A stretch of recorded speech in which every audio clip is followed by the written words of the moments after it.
Hey everyone, thanks for joining us for the Crosswalk Devotional Podcast. Over the years, our editorial team at crosswalk.com has written these devotionals, observing truths we see at the intersection of faith and life. We're thrilled to offer them to you now in podcast form. To get all of these episodes straight to your phone each week, just subscribe on iTunes or wherever you get podcasts. To find more devotional content like this, just visit us at crosswalk.com.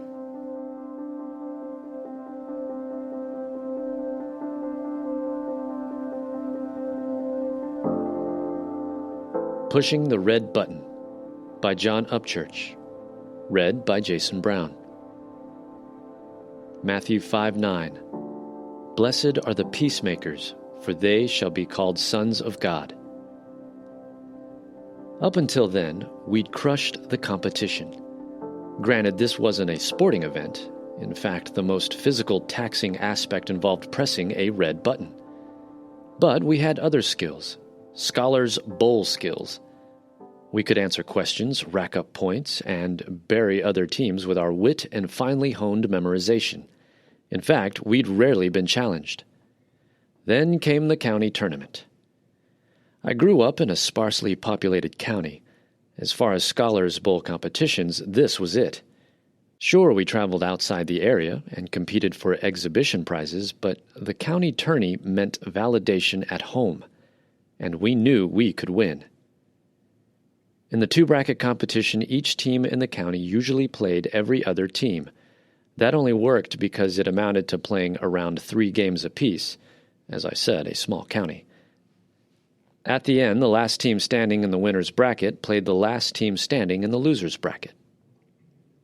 Match 1 involved our team pressing those little red buttons into submission. We outscored the other guys by something close to a 2-1 margin. In other words, we cleaned house in our nerdy way. And then came Match 2 against Maury Middle School. We went in glowing, we came out stunned. Let's just say that they completely trounced us, wasn't even close. Afterwards, we rebounded to an easy win in the last match, but that only meant we had to play Maury again in the championship. What happened? If you guessed the underdogs roared back to take the trophy, then I would love to confirm that. But no, in front of our families and teachers, we got beaten even worse than before. In fact, I remember the match being out of reach soon after it started, and all of us feeling powerless to do something. We'd practiced, studied, and prepared ourselves. We'd won match after match prior to the tourney, but still, we couldn't overcome this one team. Even when given 2 shots, our superiority turned into inferiority in a single day. Intersecting faith and life. If there's one thing I've learned about human effort and human ability, it's that there's always someone better. Someone can always write better, think more creatively, or hit the ball farther. Someone can always outscore, outplay, or outcompete. And yet we humans spend so much effort trying to overcome, overwhelm, or just plain win. We compete, and we fight to prove ourselves. Jesus brushes all that aside in a single sentence. Blessed and happy and satisfied are those who seek peace with God and peace with others.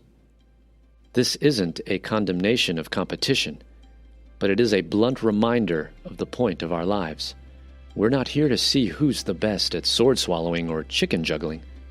God calls us children when we seek the good of other people above our own good.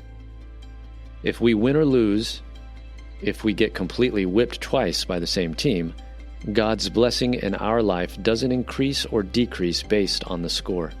Instead, He expects us to love Him and other people, even the ones who are better than us at something.